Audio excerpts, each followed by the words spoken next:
Breaking news. Hydraa driver ఉద్యోగాలకు నిరుద్యోగ యువత పోటెత్తారు. హైడ్రా పార్కింగ్ కార్యాలయం వద్ద పెద్ద సంఖ్యలో బార్లు తీరారు నిరుద్యోగులు.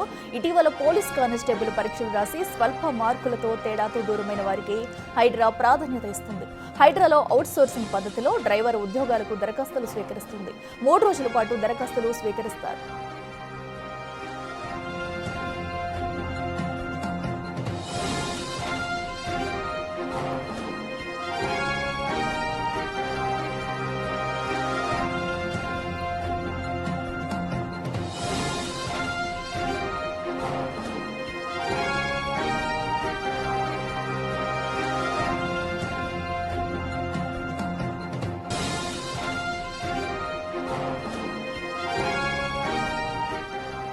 ఇదే అంశానికి సంబంధించి మరింత సమాచారం మా ప్రతినిధి శ్రవణ్ అందిస్తారు.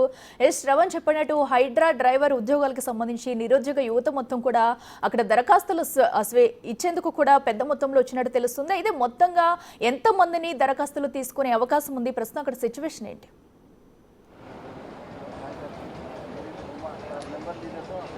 సంజీవయ్య పార్క్ ఎదురుగా ఉన్నటువంటి హైడ్రా పార్కింగ్ యార్డ్ దగ్గర చూడొచ్చు, యువత పెద్ద మొత్తంలో బారులు తీరారు. వీళ్ళందరూ ఇటీవల జరిగినటువంటి కానిస్టేబుల్ ఎగ్జామ్స్ రాశారు. కొద్ది తేడాతో కానిస్టేబుల్ ఉద్యోగం రాని వాళ్ళకి ఇప్పుడు హైడ్రాలో డ్రైవర్ల ఉద్యోగం కల్పిస్తున్నామనేది హైడ్రా కమిషనర్ రంగనాథ్ ఇటీవల స్పష్టం చేశారు. దానికి సంబంధించిన ప్రకటన ఇవ్వడంతో యువత చూడొచ్చు పెద్ద మొత్తంలో ఇక్కడికి చేరుకున్నారు. ప్రస్తుతం మనం పార్కింగ్ యార్డ్ దగ్గర చూస్తే చాలా వరకు విపరీతంగా యువత చేతిలో పేపర్స్ అప్లికేషన్లు పట్టుకొని ఇక్కడికి వచ్చారు. ఉదయం 9 గంటల నుంచి వీళ్ళందరూ నిరీక్షిస్తున్నారు. 11 గంటల నుంచి సాయంత్రం 5 గంటల వరకు వీళ్ళ దగ్గర నుంచి దరఖాస్తులు స్వీకరిస్తారు అనేది హైడ్రా సిబ్బంది చెప్తున్నటువంటి అంశం. సో పోలీస్ రిక్రూట్మెంట్ బోర్డు దగ్గర ఉన్నటువంటి డాటా తీసుకొని, అంటే కానిస్టేబుల్ ఉద్యోగానికి 1 లేదా 2, 3 తక్కువ మార్కులతో ఉద్యోగం రానటువంటి అభ్యర్థులందరికీ హైడ్రాలో ఉద్యోగం కల్పిస్తున్నాము అనేది హైడ్రా కమిషనర్ రంగనాథ్ ఇటీవల ఒక ప్రకటనను విడుదల చేశారు. దానికి అనుగుణంగా చూడవచ్చు యువత పెద్ద సంఖ్యలో ఇక్కడికి చేరుకున్నారు. దాదాపుగా 200 మంది డ్రైవర్లకు ఉద్యోగం ఇవ్వబోతున్నాము అనేది హైడ్రా ఇప్పటికే స్పష్టం చేసింది. అయితే ఇంత పెద్ద సంఖ్యలో వస్తున్నారు. దాదాపుగా నిన్న ఒక 1000 మంది వరకు వచ్చారు. ఇవాళ ఒక 200 నుంచి 300 మంది వరకు వచ్చినట్లు మనం ఇక్కడ దృశ్యాలు చూస్తే కనిపిస్తూ ఉంది. సో వీళ్ళకి కేవలం డ్రైవర్లు మాత్రమే కాకుండా ఇతర దాంట్లో కూడా ఏమన్నా రిక్రూట్ చేసుకుంటారనేటువంటి అంశం పైన చర్చ జరుగుతుందని చెప్పుకోవచ్చు. ఎందుకంటే డ్రైవర్లు వీళ్ళందరూ కూడా చదువుకున్న వాళ్ళు. కేవలం డ్రైవర్ ఉద్యోగంతో పాటు ఇతర ఉద్యోగాలు ఏమన్నా ఉంటే అవుట్సోర్సింగ్ పద్ధతిలో వాళ్ళకి అందులో కూడా పెట్టేటువంటి అవకాశం ఉన్నట్టుగా చెప్తా ఉన్నారు. కానీ ఇంకా పూర్తి స్థాయిలో దానిపైన క్లారిటీ రావాల్సి ఉంది. సో పోలీస్ రిక్రూట్మెంట్ బోర్డు దగ్గర నుంచి వచ్చినటువంటి సమాచారం అంటే 2023 బ్యాచ్ రాష్ట్ర ప్రభుత్వం నిర్వహించినటువంటి కానిస్టేబుల్ ఉద్యోగాలు ఏవైతే ఉన్నాయో అందులో పూర్తి టెస్టులు పాస్ అయిన తర్వాత స్వల్ప తేడాతో ఉద్యోగం రానటువంటి అభ్యర్థులందరికీ కూడా ఇప్పుడు హైడ్రాలో ఉద్యోగాలు కల్పిస్తున్నాం అనేది వాళ్ళు చెప్తా ఉన్నారు. కాబట్టి కేవలం 2022 బ్యాచ్, అంతకన్నా ముందు రాసిన వాళ్ళకి ఇక్కడ అవకాశం ఉండదు. ఎస్ఐ పరీక్షలో అటెండ్ అయ్యి దాంట్లో కూడా మార్క్స్ తక్కువ వచ్చిన వాళ్ళకు కూడా ఇక్కడ అవకాశం ఉండదు. కేవలం 2022 సంవత్సరంలో నిర్వహించినటువంటి కానిస్టేబుల్ ఉద్యోగాల్లో తక్కువ మార్కులతో ఉద్యోగం కోల్పోయిన వాళ్ళకి మాత్రమే ఇక్కడ ఉద్యోగ అవకాశాలు కల్పిస్తున్నాం అనేది హైడ్రా కొద్దిసేపటి క్రితమే బయటికి వచ్చి వాళ్ళు స్పష్టం చేశారు. మనం లోపల చూడవచ్చు, క్యూ పద్ధతిలో వాళ్ళందరినీ కూడా లోపలికి పంపిస్తూ ఉన్నారు. వాళ్ళ దగ్గర నుంచి వాళ్ళ అప్లికేషన్స్ని కూడా స్వీకరిస్తూ ఉన్నారు. వాళ్ళందరూ కూడా హైదరాబాద్తో పాటు ఇతర జిల్లాల నుంచి కూడా వచ్చినట్లు తెలుస్తూ ఉంది. మాట్లాడదాం. అన్న, ఎక్కడి నుంచి వచ్చినారు మీరు? బ్రదర్, ఎక్కడి నుంచి వచ్చినారు? Nirmal district bro. Nirmal district. ఎన్ని గంటలకు వచ్చినారు? మార్నింగ్ 6-7:30కి వచ్చారు. ఏమేమి తీసుకొస్తారు, ఏమేమి అడుగుతున్నారు మీకు? ఓన్లీ మన ఇప్పుడు పెట్టారు కదా ఆన్లైన్లో ఎస్ఎస్సి మేము ఇంటర్ డిగ్రీ అయితే డిగ్రీ క్వాలిఫికేషన్ ఏది ఉంటే అది పెట్టేసి ఇక్కడికి వచ్చి ఆన్లైన్లో మన పేరు ఉంటేనేమో అప్లికేషన్ పెట్టేసి వెళ్ళిపోవాలి. మీరు ఎన్ని మార్క్స్ తక్కువ వచ్చినాయి బ్రదర్ మీకు? పోయినా సారా 5 మార్క్స్ జాబ్ అయింది బ్రో. 5 మార్క్స్ జాబ్ పోయిందా?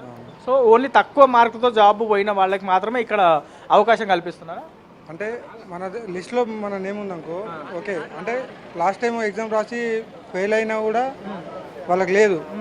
పాస్ అయ్యి మన తక్కువ మార్క్స్ తోటి ఒక 10 మార్క్స్ 5 మార్క్స్ తోటి పోయిన వాళ్ళకి అవకాశం కల్పిస్తారు. ఇప్పుడు డాటా ఇక్కడ రిక్రూట్మెంట్ బోర్డు దగ్గర నుంచి వాళ్ళు తెప్పించుకున్నారా? అవును బ్రో, అక్కడి నుంచి తెప్పించుకొని ఆ లిస్ట్లో మన పేర్లను చూసి వాళ్ళు అలో చేస్తారు. నిన్న చాలా మంది వచ్చినారు, ఇవాళ ఇంతమంది వచ్చినారు, కేవలం 200 మాత్రమే డ్రైవర్లు పోస్టులు అంటున్నారు. అవును బ్రో, ఇప్పుడు మన వేకెన్సీస్ ఏవో తక్కువ ఉన్నాయి, జాబ్ రాని వాళ్ళేమో ఎక్కువ మంది అయిపోయారు. అందుకనే ఇప్పుడు ఈ 200 పోస్టుల కోసం కూడా ఆతృత పడుతున్నారు అందరూ. మళ్ళీ ఇప్పుడు ఇక్కడ జాబ్ వస్తుంది, రాబోయే రోజుల్లో మళ్ళీ ప్రభుత్వం నోటిఫికేషన్ ఇస్తే ఆ ఎగ్జామ్ రాస్తారా మళ్ళీ? అవును బ్రో, మళ్ళీ ఎలా ప్రిపేర్ అవ్వడం, మళ్ళీ దీంట్లోకి వెళ్ళిపోతారు చాలా మంది, వెళ్ళిపోయి మళ్ళీ ప్రిపేర్ అవుతారు. ఎందుకంటే ఇది పర్మనెంట్ కాదు కదా బ్రో, మళ్ళీ అట్లా అని దాంట్లోకే వెళ్ళిపోతారు. ఉద్యోగం లేని యువత చాలా ఎక్కువ ఉన్నారు, చాలా మంది ఉన్నారు, చూస్తే కనబడుతుంది కదా, ఇక్కడ జనం చూస్తే ఎలా ఉన్నారు తెలుస్తుంది కదా. 200 పోస్టులకే ఒక 4,000 మంది కష్టపడుతారు. అలాంటి ఇప్పుడు నిరుద్యోగులే కదా వీళ్ళందరూ.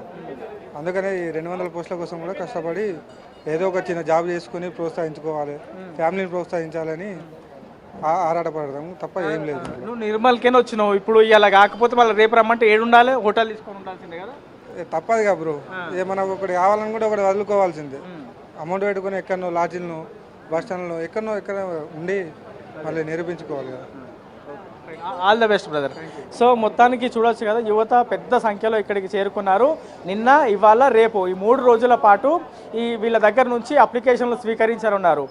పోలీస్ రిక్రూట్మెంట్ బోర్డు దగ్గర నుంచి వచ్చినటువంటి లిస్టులో వీళ్ళ పేర్లు ఉంటే మాత్రమే వీళ్ళ అప్లికేషన్ స్వీకరిస్తున్నారు, లేదంటే అప్లికేషన్ తీసుకోము అనేది క్లియర్గా వాళ్ళు చెప్పేస్తున్నారు. సో ఇప్పటి వరకు దాదాపు 2,000 పైగా ఇక్కడికి అభ్యర్థులు వచ్చారు అనేది మన దగ్గర ఉన్నటువంటి సమాచారం. ఇంకా రేపు కూడా చాలా ఎక్కువ వచ్చేటువంటి అవకాశం ఉంది.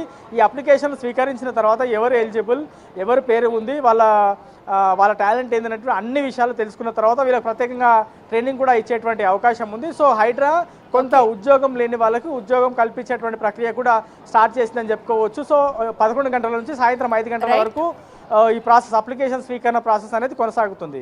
అఖిల.